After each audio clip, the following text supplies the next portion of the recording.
दोस्तों नमस्कार। आप सभी का स्वागत है आपके अपने यूट्यूब चैनल मेंस एजुकेशन में। और मध्य प्रदेश के कक्षा 9वीं के स्टूडेंट्स के लिए प्रश्न बैंक जारी कर दी गई है माध्यमिक शिक्षा मंडल भोपाल के द्वारा।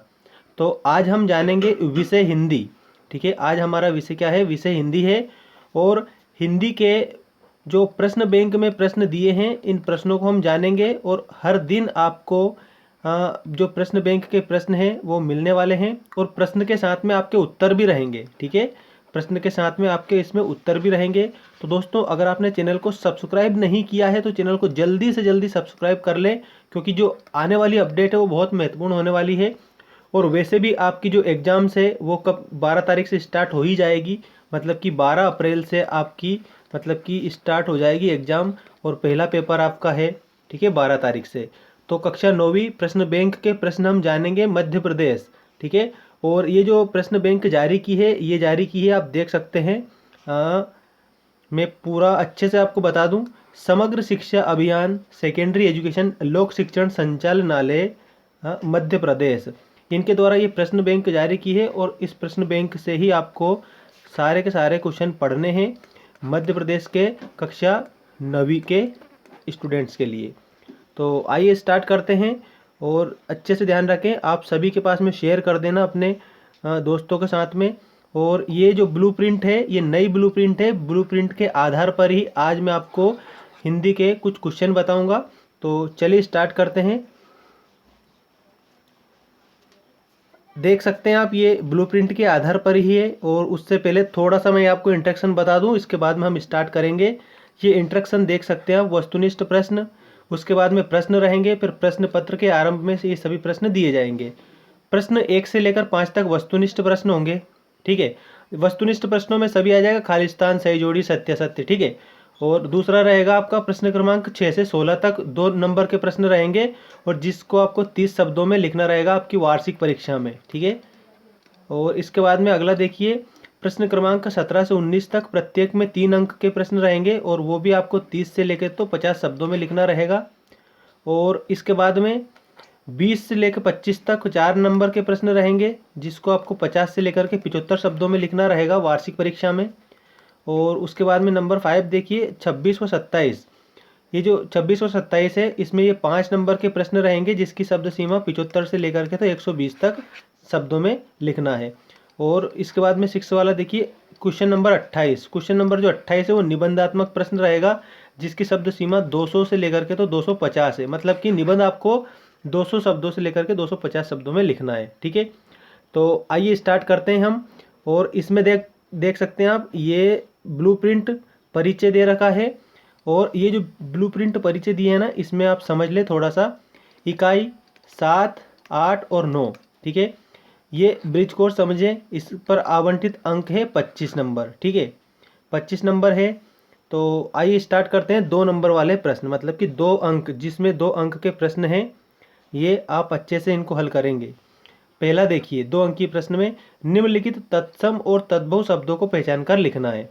अब इन्होंने ये इतने सारे शब्द दिए हैं ना, इनको तत्सम और तद्भव में आपको बताना है कौन सा तत्सम है और कौन सा तद्भव है। तो एक तरफ तत्सम और एक तरफ मैंने मतलब यहाँ पे बता रखा है तद्भव, फिर एक तरफ तत्सम और उसके बाद में तद्भव। तो याद रखना, तत्सम संस्कृत के ऐसे शब्द होते हैं जो हिंदी में प्रयोग किए जाते हैं और वैसे ही संस्कृत में भी प्रयोग किए जाते हैं। और संस्कृत के ऐसे शब्द जो हिंदी में कुछ फेरबदल होके आए हैं उनको हम तद्भव शब्द कहते हैं। तो ये तत्सम और तद्भव शब्द है। जैसे हस्त, ठीक है, ये कौन सा शब्द है? तत्सम शब्द है। भित्ति तत्सम शब्द है। स्वप्न, मृतिका, शाक, चंद्र और श्रृंखला, इन शब्दों में से हमने ये छांटे इस प्रकार से। तो छांटना है आपको। तो ये तत्सम और तद्भव। तद्भव क्या है? मिट्टी, साग, मोर, भीत, समुद्र, झरना, हाथ, कोयल, गोर और गोरा। इसके बाद में तत्सम देखिए, हस्ती, वेद, विद, अग्नि और मृग, ये क्या है? तत्सम है। और तद्भव देखिए, सपना, उसके बाद में चांद, पात, मछली, कान, हिरण, सूरज, माता, पिता और पूत, ये क्या है? ये तद्भव शब्द है। ठीक है, तो ये पहला आपका कंप्लीट हो जाएगा। इसके बाद में दूसरा प्रश्न देखिए। दूसरा प्रश्न है आपका, इस प्रकार से करना रहेगा आपको। पेड़ पौधे हमारे लिए किस प्रकार फायदेमंद है? इसका उत्तर आप लिखेंगे। पेड़ पौधे हमें शुद्ध हवा, फल फूल व औषधि प्रदान करते हैं तथा ठंडी छाया व परोपकार करने की सीख देते हैं। इसके बाद तीसरा प्रश्न देखिए, हमें अपने पर्यावरण को सुरक्षित रखने के लिए क्या क्या कदम उठाने चाहिए, विस्तार पूर्वक बताना है। तो ये समझ ले उत्तर इसका। वृक्ष को काटना नहीं चाहिए। उसके बाद में लगे हुए पेड़ों की सुरक्षा करनी चाहिए, नए वृक्ष लगाना चाहिए और सभी को पर्यावरण को सुरक्षित रखने के संदेश देना चाहिए। तो ये हम पर्यावरण को सुरक्षित रख सकते हैं इस प्रकार से। अब देखिए क्वेश्चन नंबर 4। क्वेश्चन नंबर 4 में आपको क्या करना है, संधि करना है। ठीक है, ये मैं इसको अच्छे से जूम कर देता हूँ ताकि आपको समझ आ जाए। क्वेश्चन नंबर 4 ये है आपका, और ये प्रश्न बैंक में से ही सारे के सारे प्रश्न बनेंगे आपकी वार्षिक परीक्षा में। ठीक है, किसमें, आपकी वार्षिक परीक्षा में क्वेश्चन बैंक से ही सारे प्रश्न आएंगे। अच्छे से याद करना सभी क्वेश्चनों को। निम्नलिखित शब्दों की संधि करना है, तथा धन एव। तो इसका क्या बनेगा, इसका बनेगा तथेव। क्या बनेगा, तथेव। ठीक है, जैसा कि यहाँ पर दे रखा है उत्तर तथेव। अगला देखिए, पो धन अक, तो इसका बनेगा पावक। इसके बाद में सुधन आगत, तो इसका बनेगा स्वागत। इसके बाद में सुरधन ईश, तो सुरधन ईश का बनेगा सुरेश। ठीक है, और इसके बाद में देवधन आले, तो इसका बनेगा दोस्तों देवालय। क्या बनेगा, देवालय। देवधन आले, देवालय। तो ये आपकी संधि हो जाएगी। और उत्तर भी देखो, तुरंत उत्तर भी बता दिया है इसमें, सामने ही उत्तर है, ये देख सकते हैं, ये उत्तर लिखा है तथेव, पावक, स्वागत, सुरेश और देवालय। तो इनकी ये संधि विच्छेद इस प्रकार से हो जाएगी। दोस्तों चैनल को सब्सक्राइब जरूर कर लेना, क्योंकि इस प्रकार की अपडेट डेली आपको मिलने वाली है। तो प्रश्न नंबर 5 देखिए, निम्न शब्दों की संधि विच्छेद कीजिए। सरलार्थ, देवर्षि, नारीश्वर, निर्धन और यद्यपि। इनकी आपको संधि करना है। तो चलिए देखते हैं। सरलार्थ की संधि सबसे पहले क्या बनेगी, सरल धन अर्थ, तो उसका बन जाएगा सरलार्थ। देव धन ऋषि, तो ये बन जाएगा देवर्षि। नारी धन ईश्वर, तो उसका बन जाएगा नारीश्वर। निहि धन जन, निधन धन, ठीक है, तो निर्धन। ठीक है, निर्धन का संधि विच्छेद बनेगा नि प्लस धन। ठीक है, इसका क्या बन जाएगा, ये निर्धन का संधि विच्छेद होगा। यद्यपि, यदि धन अपि। ठीक है, ये यद्यपि का क्या बनेगा, यदि धन अपि, तो ये यद्यपि। इसके बाद में अगला देखिए क्वेश्चन नंबर 6। क्वेश्चन नंबर 6, इसमें आपको क्या करना है, इसमें पंक्तियों में अलंकार छांट कर लिखना है कि कौन सा अलंकार है। देखिए, कूके लगे कोयले, कदम्बन पे बैठी फेरी, इसमें कौन सा अलंकार है, तो इसमें अनुप्रास अलंकार है, जो कि उत्तर में नीचे ही दे रखा है। अनुप्रास अलंकार है पहले में। अगला देखिए, मैया में तो चंद्र खिलौनों लेहू, इसमें रूपक अलंकार है। मैया में तो चंद्र खिलौनों लेहू, इसमें रूपक अलंकार है। इसके बाद में अगला क्वेश्चन देखिए, पीपर पात सरिस मन डोला, तो इसमें कौन सा अलंकार है, तो इसमें उपमा अलंकार है। ठीक है, उपमा अलंकार।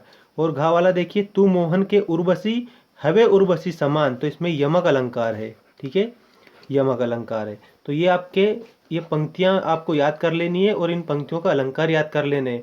पहले में अनुप्रास अलंकार आएगा, दूसरे में रूपक आएगा, तीसरे में उपमा आएगा, चौथे में यमक आएगा। ठीक है, अब हम बात करेंगे दो दो पर्यायवाची शब्द लिखिए।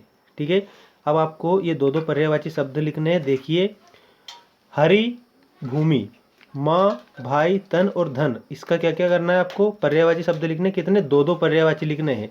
तो उत्तर में देखिए, हरि का बन जाएगा ईश्वर और भगवान, भूमि का बन जाएगा वसुधा और धरा, माँ का बन जाएगा माता और जननी, और भाई का पर्यायवाची भ्राता और तात, और तन का पर्यायवाची काया और शरीर, और धन का पर्यायवाची माया और अर्थ। धन का पर्यायवाची क्या बनेगा, माया और अर्थ। ये किसके पर्यायवाची है, तो ये धन के पर्यायवाची है। ठीक है, पर्यायवाची ऐसे शब्द होते हैं, मतलब जो एक से अनेक होते हैं, लेकिन उनका अर्थ क्या होता है, उनका अर्थ एक ही होता है, अर्थ मतलब कि समान होता है। ठीक है, तो उन्हें हम पर्यायवाची शब्द कहते हैं। अब देखिए क्वेश्चन नंबर 8। क्वेश्चन नंबर 8 में आपको क्या करना है, इन वाक्यों को शुद्ध कीजिए और वाक्यों में प्रयोग करना है। ठीक है, वाक्यों को शुद्ध करना है और वाक्यों में प्रयोग भी करना है। तो देखिए, प्रस्ताव, ठीक है, ये अशुद्ध है, तो इसका शुद्ध बनेगा प्रस्ताव। और वाक्य में प्रयोग आप कर सकते हैं कि उन्होंने प्रस्ताव भेजा। ठीक है, इस प्रकार से। और घृणा, तो ये जो घृणा, वह बहुत घृणा करता है। ठीक है, और शीर्षक, तो इसका करेक्ट ये वाला होगा शीर्षक। तो पाठ का शीर्षक लिखिए। ठीक है, यह निम्नलिखित पंक्तियों का शीर्षक लिखिए इस प्रकार से। अगला है सम्राट, ये गलत है, इसका राइट होगा सम्राट। ठीक है। अच्छा, इसमें शुद्ध और अशुद्ध छांट लेना। ये तो सारे जो दे रखे हैं ये क्या है, ये अशुद्ध है, और ये जो दे रखे हैं ये क्या है, ये शुद्ध है। ठीक है। और वाक्य में प्रयोग तो हमें क्या करना है, एक सेंटेंस बना देना है, तो वो वाक्य में प्रयोग हो जाएगा। तो ये आपका 8वां क्वेश्चन कंप्लीट होता है, और इसके उत्तर भी आपको याद हो ही गए होंगे अभी। अब हम देखते हैं क्वेश्चन नंबर 9। क्वेश्चन नंबर 9 में आपको क्या करना है, इसमें आपको अपने स्वाद अनुसार पसंदीदा भोज्य पदार्थों को 3 वर्गों में विभाजित कीजिए। ये मीठा, नमकीन और खट्टा, ये आपके स्वाद के अनुसार पसंदीदा भोज्य पदार्थों को 3 भागों में बांटना है।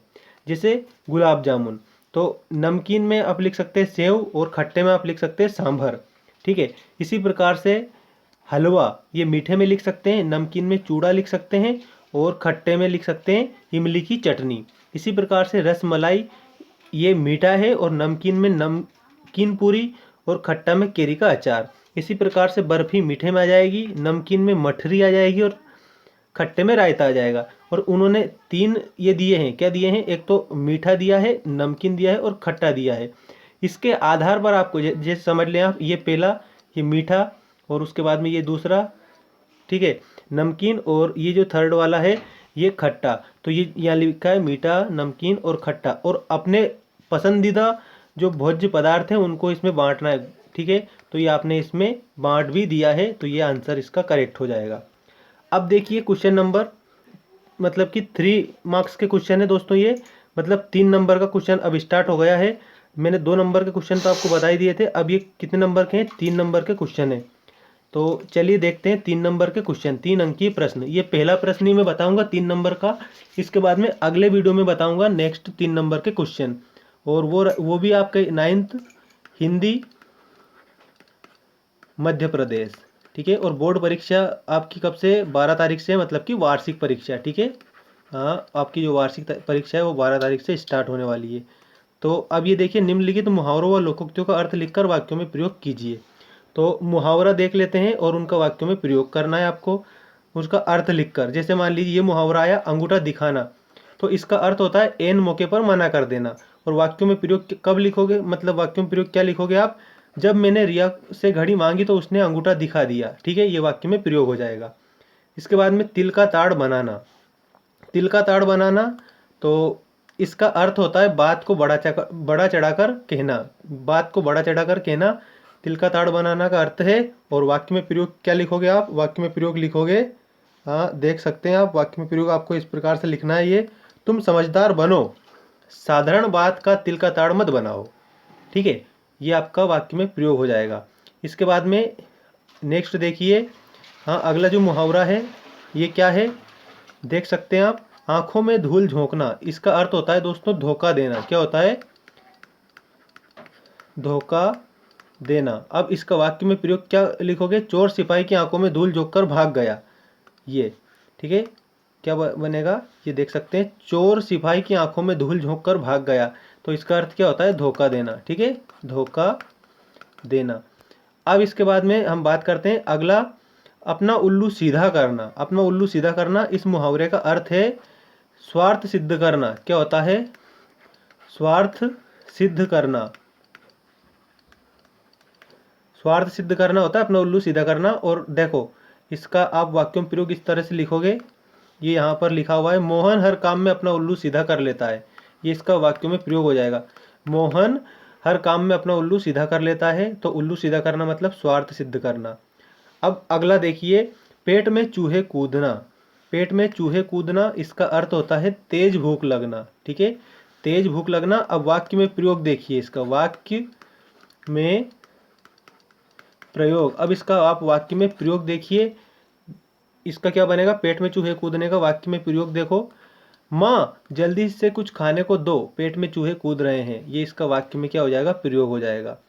अगला देखिए, अगला ये है आपका मुहावरा, कितने चूहे मतलब खाकर बिल्ली हज को चली, समझ लो इसे, 100 चूहे खाकर, कितने, 100 चूहे खाकर बिल्ली हज को चली। ठीक है, 100 चूहे खाकर बिल्ली हज को चली, इसका अर्थ होता है इस मुहावरे का जीवन भर बुरा काम कर अंत में अच्छा काम करने का ढोंग करना। ठीक है, जीवन भर तो बुरा काम किया और अंत में अगर कोई अच्छा काम करता है तो वो ढोंग करता है, तो इसलिए हम कह सकते हैं कि 100 चूहे खाकर बिल्ली कहाँ पर चली, हज को चली। ठीक है, तो इसका ये देखिए आप वाक्य में प्रयोग, वाक्य में प्रयोग देखिए, जीवन भर धूर्तता और मक्कारी करने वाला अब बुढ़ापा नजदीक देखकर एकदम बदल गया।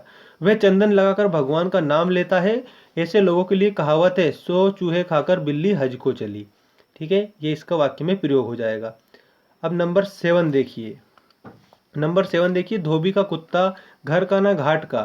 तो इसका अर्थ होता है जिसका आदर ना हो, जो कहीं का ना हो। ठीक है, ये मोस्ट इंपॉर्टेंट है, अच्छे से याद रखना। ये मैं लिख देता हूँ अच्छे से, जिसका आदर ना हो और जो कहीं का ना हो। तो ये धोबी का कुत्ता घर का ना घाट का, जिसका आदर ना हो और जो कहीं का ना हो उसको हम कहते हैं। तो वाक्यों प्रयोग देखो, इसमें आपको वाक्यों प्रयोग ये करना है, रामलाल अपने क्षेत्र में काफी दबदबा था, किंतु भ्रष्टाचार प्रकरण में उसका नाम आया तब सभी उसे कतराने लगे। उस तरह उसकी स्थिति धोबी का कुत्ता घर का ना घाट का वाली हो गई। ये इसका क्या होगा, वाक्यों में प्रयोग हो जाएगा। अब अगला देखिए, अगला जो मुहावरा है वो, अगला मुहावरा क्या है, बंदर क्या जाने अदरक का स्वाद। तो इसमें आप देखिए, मूर्ख व्यक्ति गुणों का महत्व नहीं समझता है। ठीक है, मूर्ख व्यक्ति, मूर्ख व्यक्ति गुणों का महत्व नहीं समझता है, महत्व नहीं समझता है। ये इसका अर्थ हो जाएगा, बंदर के जाने अदरक का स्वाद। ठीक है, तो वाक्यों प्रयोग और देख लो आप इसका। वाक्यों प्रयोग क्या बनेगा, बंदर के जाने अदरक का स्वाद का, तुम तो केवल क्रिकेट के विषय में जानकारी रखते हो, यहाँ तो स्क्वैश और रग्बी की बात चल रही है, इसलिए कहा गया है कि बंदर के जाने अदरक का स्वाद। ये इसका वाक्यों प्रयोग हो जाएगा। अब किताबी कीड़ा होना, ठीक है, किताबी कीड़ा होना, इसको देखिए आप मुहावरे को, किताबी कीड़ा होने का अर्थ क्या होता है, बिना समझे विषय को रटना, समझे विषय को रटना, बिना समझे विषय को रटना मतलब होता है किताबी कीड़ा होना। इसका वाक्यों प्रयोग देख लो आप, अशोक रात दिन पढ़ाई करता है और उसे कौन समझाए कि किताबी कीड़ा बनने से जीवन में सफलता नहीं मिलती। ये इसका वाक्यों में प्रयोग हो जाएगा। ठीक है, और अब देखिए, कोल्हू का बेल लास्ट मुहावरा है। इसके बाद में आपको मैं अगले वीडियो में क्वेश्चन नंबर 2 से बताऊंगा, 9th MP। ठीक है, कोल्हू का बेल, इसका अर्थ होता है रात दिन परिश्रम करना,